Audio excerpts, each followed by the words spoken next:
Hey guys, it's Kim here and welcome to my new Q&A video vlog thing, which is called Ask Kim, very inventively as you can see from my thumbnail. So this is a new series where I kind of just want to have a bit more interaction with you guys, and I want to answer your questions that some of you have helpfully asked me on my subreddit. I'll be doing these probably once or twice every month, every other week. We'll see as the questions go on and as I kind of run out of things to talk about. But yeah, so let's just dive straight in. I've got a list of questions here. I'm gonna try and get through 10, but we'll see how long it takes to get through these all. So, from CDTS, where in the world would you like to go on holiday that you haven't already been, and why? First of all, I would love to go back to Japan. I know you said, like, where in the world haven't you been? But when I was out in Japan, I didn't get a proper look at Kyoto, and I would love to go and see Kyoto for the cherry blossom season because apparently it's beautiful there, and I'd love to learn a bit more about the geisha culture. I'd also love to go to Okinawa, which has, I think, the world's second biggest aquarium, and I love aquariums, and I would absolutely love to go and see the aquarium there because apparently they have whale sharks, because Okinawa is like an island down south in Japan, so it's pretty much like an oceanarium, so it opens out to the ocean, and I've seen this amazing video there of from someone filmed on Vimeo. I'll link it in the video description below, which is just literally, I think, 15 minutes of the display over this beautiful song. And whenever I'm stressed out, I just put this video on, put my headphones on, and I'm like, oh, it's so beautiful. So I would love to go and see that. I also have this idea to do a big American road trip.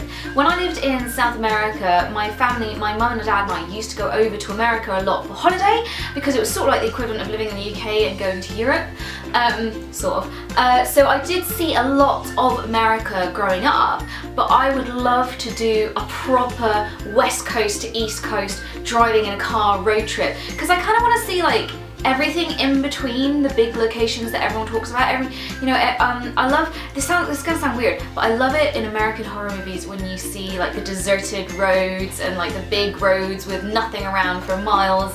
And I'd kind of love to do that, although I don't want to get murdered. But yeah, so that's something I'd love to see as well.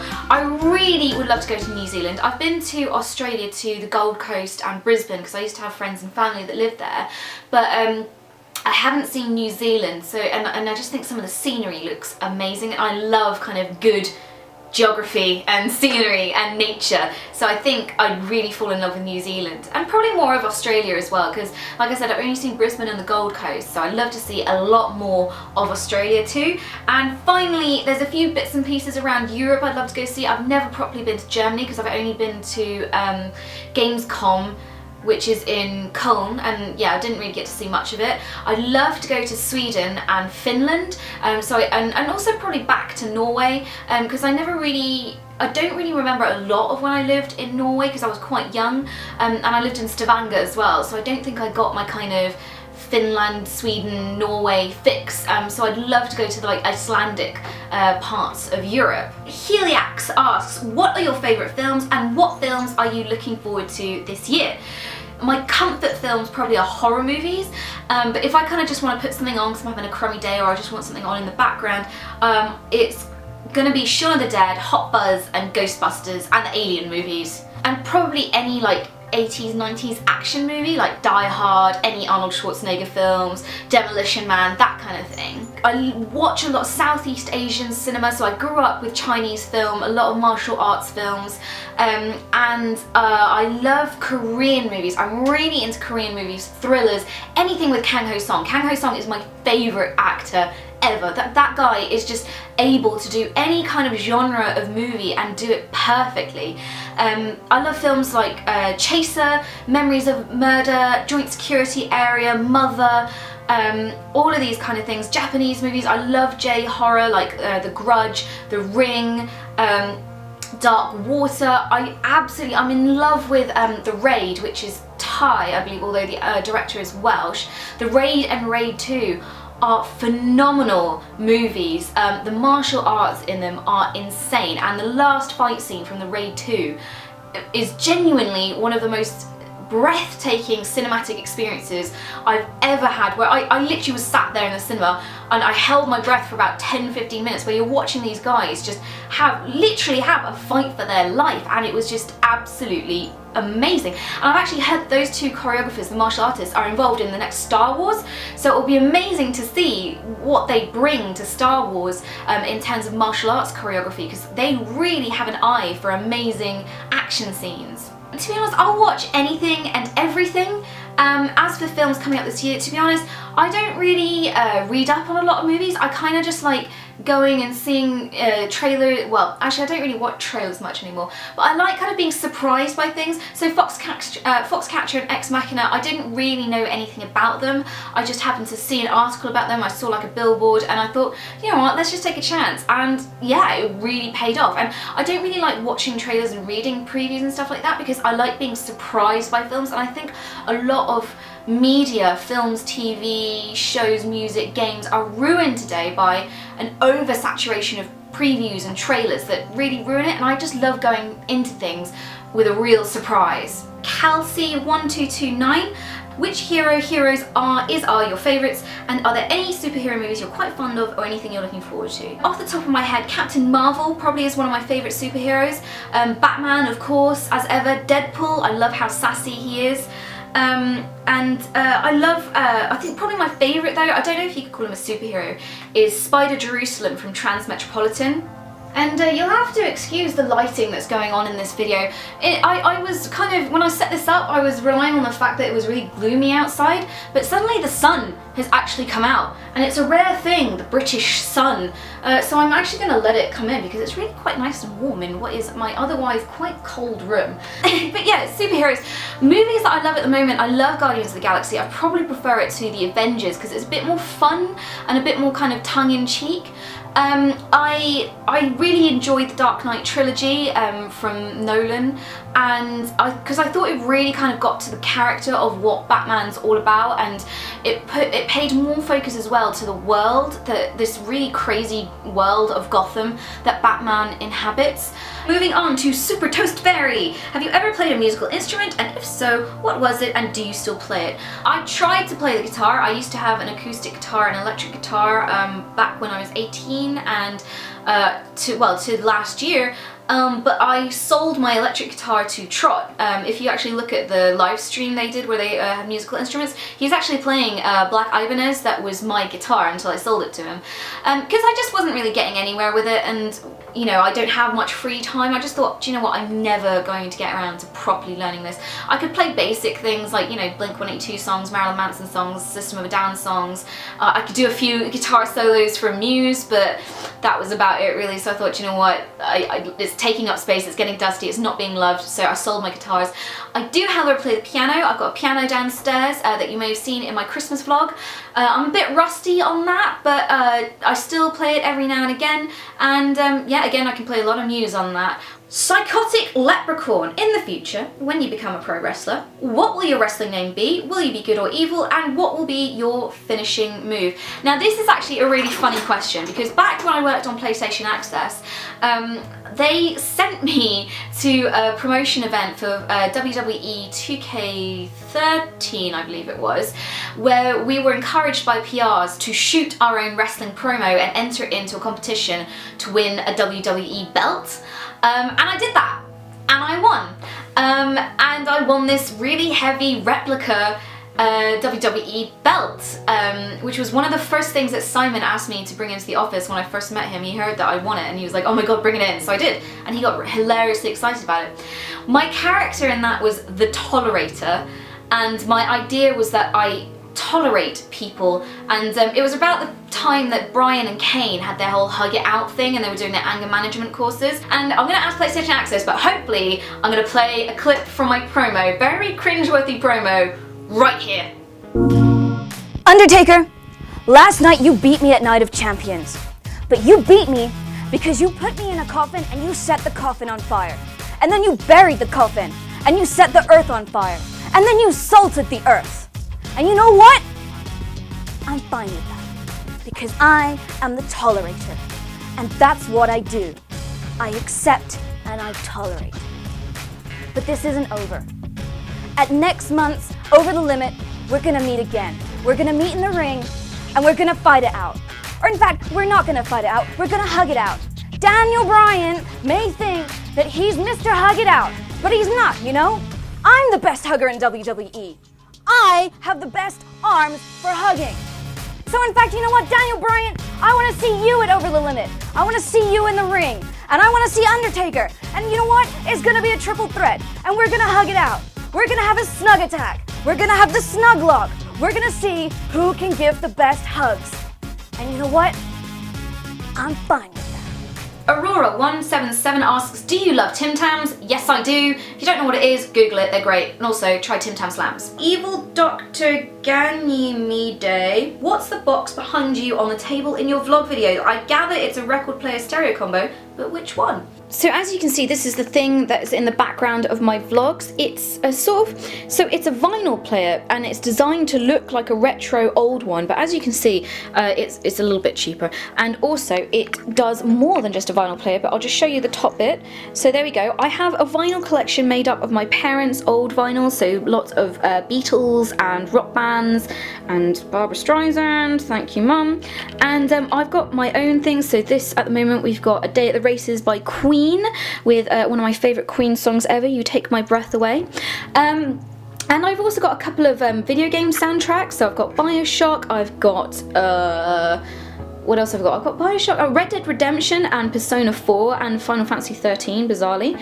But what I like about this, so as well as the vinyl player on top, it's got a radio section here, and if I just power it on, so it's got radio, and it's got a CD player there, and it's got USB as well, so you can put USB music in, and even better, it's got this thing here, which is a tape deck, which this is actually, I found this the other day. This is a mixtape one of my friends gave me when I was younger, one of my punky friends. This is my mixtape full of punk stuff, which I was listening to recently. A tape, would you believe? And it's even got an inlay, look at that, look at all the bands that are on this. Oh my god, this was the best find ever. I found it in my bedroom. So there we go. And that is what a vinyl player is like, children. Okay, copyright infringement. From Maximus Collius. Hi Kim, before going to university, I studied sound production and engineer for a year, but decided against pursuing it as a career because I didn't like certain aspects of the music industry. I'm curious to know why you changed career paths from sound engineering to video game journalism. So I used to be a sound engineer. I did music tech at A-level, and while I was doing that, I used to work at the Road Menders in Northampton as a sound engineer, trainee sound engineer. And then when I went to LIPA, the Liverpool Institute of Performing Arts, I did sound technology there, and I carried on working sort of on a work experience free basis to, you know, with the Carling Academy and Zanzibar in Liverpool. So really I was specialising to be a live sound engineer. I really loved the kind of element of live stuff. I wasn't so good at the studio stuff. I preferred the element of show, of, you know, of meeting new bands like every single night and seeing new things. I really enjoyed it, but to be honest, by the time I got to the end of my course, I was about 4 or 5 years into doing live sound, and I struggled to find a place to call home, like a place where I could go be a live sound engineer. I had a couple of opportunities to tour and that kind of thing, but I got very tired of some of the people I was meeting, some of the, not specific individuals, but a kind of certain type of person, and I got a few bits of problems for being a female sound engineer, especially in a live environment with kind of very testosterone fueled bands, and I stopped enjoying it. And while I stopped enjoying it, I moved down to to London with my boyfriend at the time, who's my ex-boyfriend now, and sort of just grew away from it. And while I was down in London, I worked as a, you know, just secretary, part-time admin, that kind of thing. And I was trying to find out what I wanted to do next, and it was about the time that I saw Official Nintendo magazine had a relaunch, and I thought, do you know what, I've always grown up with video games, I'm always good at writing, maybe that's something I'd like to go into. And so yeah, that's how I kind of got into that side. And I sometimes do wonder what would have happened if I stuck with sound engineering. You know, it did suit my lifestyle of not having a regular 9 to 5, meeting people, you know, finding interesting things and doing something, you know, quite fun and quite physical, but quite fun and creative. But the reality was, at the time, I wasn't feeling it. Maybe I'll go back to it in the future. Who knows? We'll see. On a similar note, from Fallout 97, do you have any advice for people trying to get into the media world? I know you have a lot of background in journalism and editing and such. I don't have any qualifications in journalism. I didn't do any courses, anything like that. As you just heard, I did sound technology, and the way I got in was that I pestered a lot of games journalism outlets, be they magazines or websites, and I was lucky enough to get work experience with Xbox World 360. And while I did that, I made a lot of contacts, I made a lot of friends within the industry, and the editor of official PlayStation 2 magazine offered me freelance work. So I did a lot of freelance stuff for them. One of my biggest pieces, my first biggest pieces, was a walkthrough for Final Fantasy 12 at the time, which almost killed me. But then I went for a job interview because they had a staff writer position. Didn't pass it because I just wasn't experienced enough. A month later, the editor called me back and said, I've opened up a position for editorial assistant, which is like one below a staff writer, and I'd like to offer it for you. And so I took it, and the rest, as they say, is history. I ended up writing for official PlayStation 2 magazine, and then when that shut down, I moved on to various other magazines. If you check out my first Q&A video, I'll put in the video description below, which I did for 150 subs, I think it was. No, 250 subs. I talk a lot more about that there. But the main thing is, I don't have any qualifications in it. But in this day and age, you know, I'm not saying don't do it, because there are plenty of people out there who have journalism degrees and media degrees, and I think it's very good for exposing you to the different worlds that you could get into, and it's very good for opening up contacts. But one other thing that you could do, and I always encourage everyone to do, whether it's in journalism or game design or art or any medium you want to get into, is to start doing things yourself. In this day and age with the internet, there is nothing stopping you from building up your very own portfolio at home. If you have the passion to be in a certain industry, doing a certain thing, you should be doing that thing at home on your own. You know, screw the fact that you don't have an official job, because people aren't going to hire you if they go, oh, okay, so they want this position, but do they have a portfolio? No. Do they have a sample of their work? No. Is there anything where I can see what they can do? So what I used to do was I used to rent video games, because I couldn't afford it at the time. Living in London was very expensive. I used to rent video games, and I used to go to shops to find like second-hand ones, and I reviewed PS2 games and old games, really old games, you know, because I couldn't afford the latest systems at the time. I couldn't afford an Xbox 360. And I made them short reviews, 100, 200 words, because when editors are looking at these things, they don't have time. They've got a million and one other things to do. So if you can make it short and concise and entertaining and informative, that's the best way to do it, specifically for reviews. But if you're looking to join an art industry, start drawing. I mean, I've seen plenty of you on Tumblr who have online portfolios. That's what I mean. Start drawing and getting it out there. Start writing, getting it out there. You want to make music? Make some music. Put it up on your website. You know, anything and everything you want to get into, just make a portfolio and do it. And as part of the BAFTA Young Game Designers series I do, all these studios that I go around in the UK, and I say, what are you looking for? What advice do you have for people getting into the industry? They pretty much all say the same thing. Start doing it yourself. Because if you go to an employer and you say, I'd really love to do this, but I don't have any formal qualifications in it, I don't have any formal job experience in it, but I do have this portfolio, here's this game I made, here's this artwork I drew, here's this article I wrote, here's this thing that I've done that's relevant to this industry, then they can start taking a look at you and saying, okay, so it's a little bit rough and ready, but there's a spark there, there's something there, you know? I can see that you're passionate, I can see that you have a talent, I can see that you have an appreciation for this, I can see that you have an eye for this. And that's what people want to see. So get those portfolios up, and if you're really passionate about something, it won't matter that you're spending your free time doing this. And that's really what I advise you do. When I was working at Future Publishing and writing, and people would email me in asking for work experience, I would only look at people who had a portfolio. There were some other people who just felt like they were going through the motions and weren't really that interested in what they wanted to do. And that's a waste of your time, and that's a waste of my time. And that's pretty much the mindset of anyone that you're gonna target and come up to asking for a job. Work experience as well. Keep asking for work experience. I asked a lot. I phoned people, I left messages on their answering machines, I wrote by paper, remember paper and letters?